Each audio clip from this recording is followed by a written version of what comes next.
আগুন যতই পূজা করেন, আগুনের মধ্যে আপনি পড়লে আগুন কি ছাড়বে? ছাড়বে না। তবে হ্যাঁ, আগুনের মালিক যদি বলে তাহলে ছেড়ে দিবে।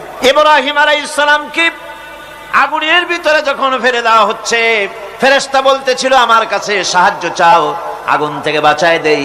হযরত ইব্রাহিম বলেছিলেন আমার তো পরীক্ষা হতেছে, ইমতিহান হতেছে, আমাকে ডিস্টার্ব করো না, আমি তোমার কাছে কেন সাহায্য চাইবো? আমি আগুনে পুড়লে পরে আমার মাবুদ, আমার খোদা, আমার আল্লাহ তিনি যদি খুশি হন, তাহলে আমার এমন আল্লাহকে খুশি করার জন্য 1000 বার পুড়তে রাজি আছি। তোমার কাছে কেন সাহায্য চাইবো? আমি তো অন্ধ, আল্লাহর ইবাদত করি না যিনি আমার দুঃখ দুর্দশা নিজের চোখে না দেখেন। আগুনের মধ্যে পড়ে গেলেন। আল্লাহ পাক আগুনকে অর্ডার করে দিলেন, ইয়া নারু কুনি বারদাও ওয়া সালামান আলা ইব্রাহিম।